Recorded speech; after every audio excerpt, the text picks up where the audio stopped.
할렐루야, 복된 아침입니다. 다 함께 찬송가 296장 죄인 구원하시려고 찬양하시면서 1월 20일 금요일 가정에서 함께하는 새벽 예배를 시작하겠습니다.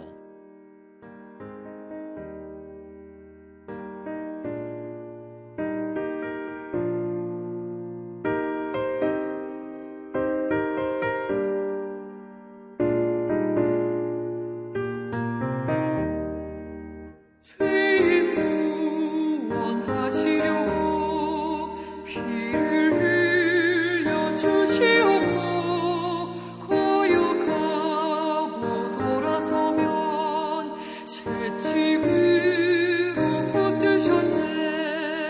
하나님의 크신 사랑 어찌 능히 헤아리며 하나님의 깊은 사랑 어찌 능히 감당할까.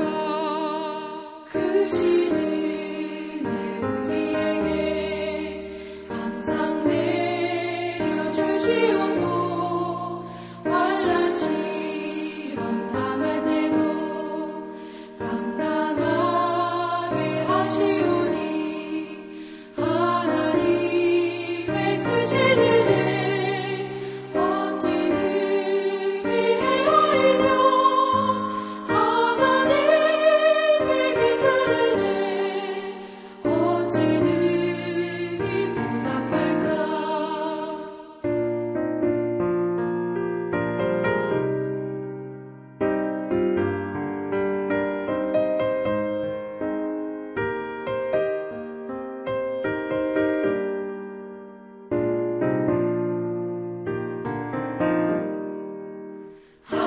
하나님의 크신 경륜 우리 삶을 주관하고 선한 뜻을 이루시려 영단하여 주시오니 하나님의 크신 지혜 어찌 능히 헤아리며 하나님의 깊은 지혜 어찌 능히 깨달을까.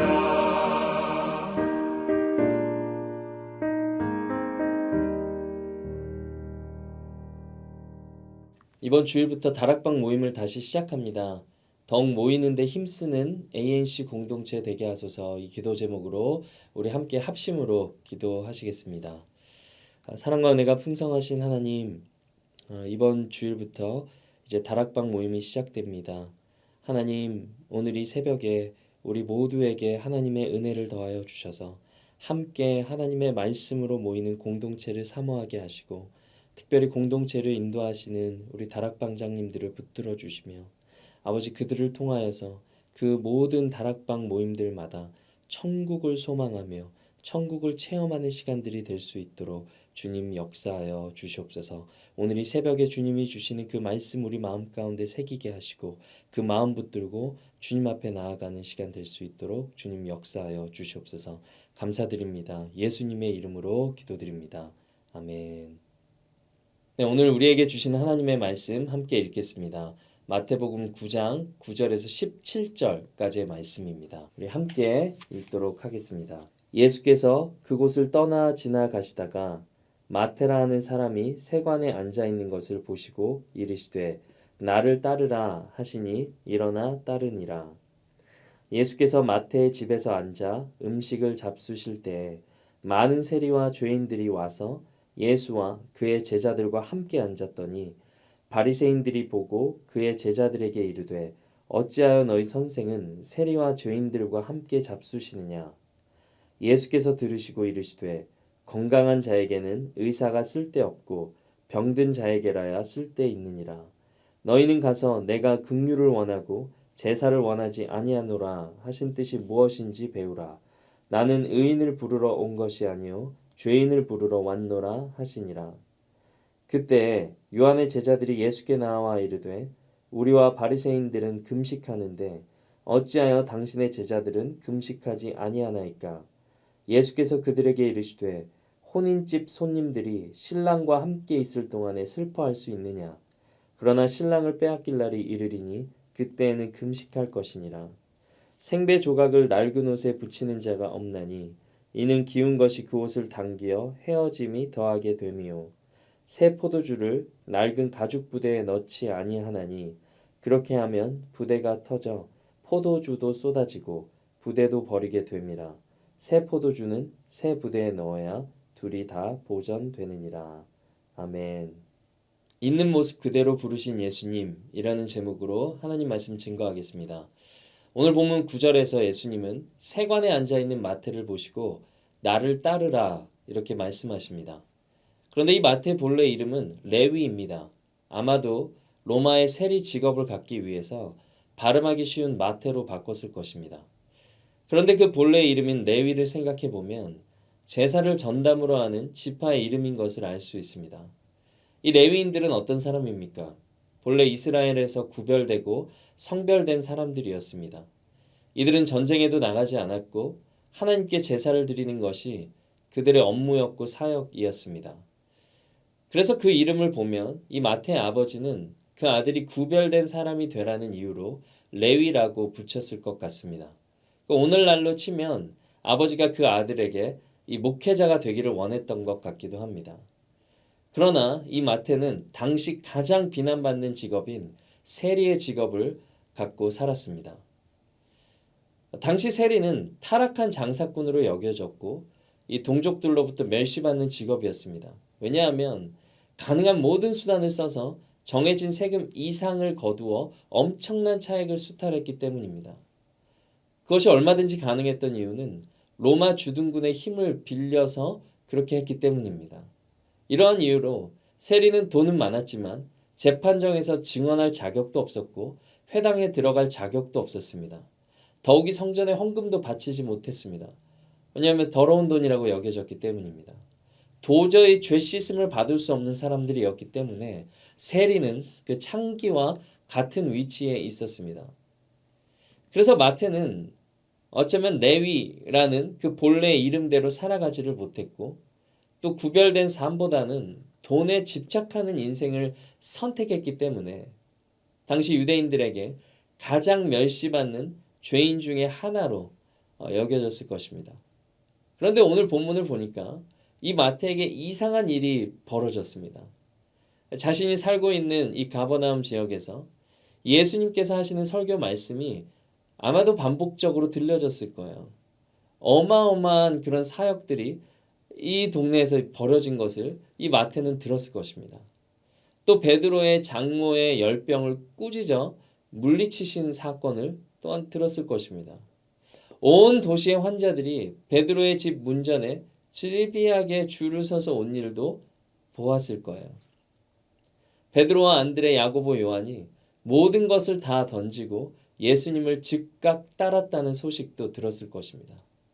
그리고 가장 극적인 이야기는 오늘 본문에 앞서서 중풍병자를 천정지붕을 뚫어 아래로 내린 그런 친구들의 이야기를 들었을 것입니다. 그리고 그 이야기에서 충격적인 예수님의 말을 들었겠죠. 작은 자야, 내가 죄사함을 받았다. 내가 죄사함을 받았다. 이런 일련의 사건들을 듣고 마태는 어떤 생각이 들었을까요? 저는 이렇게 이 말씀을 묵상하면서 마태의 심정이 좀 느껴졌어요. 지금껏 돈을 위해서 인생을 살아왔지만 돈은 많아졌지만 동족들에게 멸시받는 자기의 인생을 되돌리고 싶지 않았을까요? 너무 멀리 왔지만 그 인생을 되돌리고 싶고 과거를 다시 선택할 수 있다면 내가 다르게 살고 싶다 이런 마음이 있지 않았을까요? 자기도 예수님을 만나서 중풍병자처럼 그 인생이 되돌아가고 싶고 그 과거를 지워버리고 싶고 그런 마음이 있지 않았을까요? 그런데 바로 그때 사무실에서 일하고 있는 자기 앞에 누군가가 갑자기 찾아왔습니다. 장부를 들척이다가 얼굴을 들어보니 바로 그 예수님이었어요. 그때 그 예수님의 음성이 들립니다. 그런데 다른 사람들이 한결같이 자기를 매도했던 말과는 사뭇 달랐습니다. 9절 말씀에 이제는 나를 따르라. 이제는 나를 따르라. 상상조차 할 수 없었던 그 말을 예수님께 들은 거예요. 이 마태 심정이 어땠겠습니까? 인생에 대한 회의, 자신에 대한 원망, 자기가 저지른 죄에 대한 그런 여러 가지 불편한 감정들에 예수님의 그 용서의 말씀이 뒤따르며 감격이 찾아오지 않았겠어요? 이 예수님의 부르심에 마태는 용기를 내서 응답했습니다. 그리고 모든 것을 버리고 일어나 예수님을 따랐습니다. 지금까지 축적했던 불의한 재물을 다 버리고 기꺼이 일어나 주님의 음성에 응답했습니다. 왜 그랬을까요? 잃어버렸던 자기의 모습을 되찾는 진정한 가치를 예수님께 발견했기 때문입니다. 앞서 우리 마태복음 묵상했던 본문들에 많은 이들이 아버지 장례를 마치고 예수님을 쫓겠다, 가족들과 작별 인사를 하겠다 이렇게들 말을 했지만 마태의 반응은 즉각적이었습니다. 오늘 주님은 우리에게도 동일한 말씀을 하고 계십니다. 과거의 실패가 어떻든 지금의 상황이 어떻든 괜찮아. 이제 나를 따르라. 이제 나를 따르라. 저와 여러분은 이 주님의 음성에 어떻게 반응하고 계십니까? 오늘 말씀을 통해 주님은 우리에게 묻고 계십니다. 괜찮아. 이제 나를 따르라. 예수님은 우리로 더 이상 과거와 지금 우리가 겪고 있는 현재의 상황에 짓눌리지 않기를 원하십니다. 부드러운 음성으로 우리를 부르실 때, 오늘 지금 주님께서 부르실 때 주님을 따르기로 결단하는 모두 되시기를 바랍니다. 그때 우리는 주님 안에서 거듭남으로 마태와 같이 주님과 함께 새 인생을 살게 될 줄로 믿습니다. 이 주님의 음성에 응답한 마태의 반응은 그 즉시로 큰 잔치를 엽니다. 10절을 보니까 동료 세리들, 죄인들을 초청해서 예수님과 그의 제자들과 함께 앉아서 식사합니다. 저는 제자들이 그 자리에 함께 했다는 것이 감동이 되었습니다. 과거에 이들이 마태를 볼 때마다 얼마나 손가락질하며 비난을 했을까요? 그러나 예수님의 공동체로 들어온 마태와 함께 이 식탁의 자리에 그를 감싸주고 환영하고 축복하고 함께 기뻐했습니다. 온갖 죄인들이 다 모인 이 잔치를 한번 상상해 보십시오. 안드레가 베드로를 주님께 소개하고 또 빌립이 나다나엘을 전도한 것과 같이 이 잔치에서 마태는 세리들과 다른 죄인들에게 예수님을 소개했습니다. 아마도 이렇게 소개했을 거예요.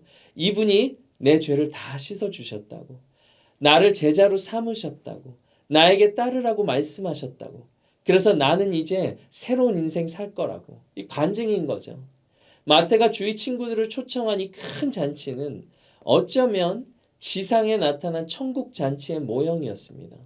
과거의 삶이 어떻든 오늘 내 삶이 어떻든 예수님이 부르신 그 자리를 통해서 그 사람이 거듭나서 새 인생을 살게 되었고, 이제 내 주변에 있는 믿지 않는 친구들, 아직 주님을 알지 못하는 그런 친구들에게 그 주님을 간증하는 그 자리는 정말 하나님께서 기뻐하시고 원하시는 천국 잔치라는 것을 우리는 보게 됩니다. 그래서 저는 이 잔치를 보고 묵상하면서 진짜 주님이 원하시는 공동체의 모습이 이거구나 이렇게 깨달아졌어요.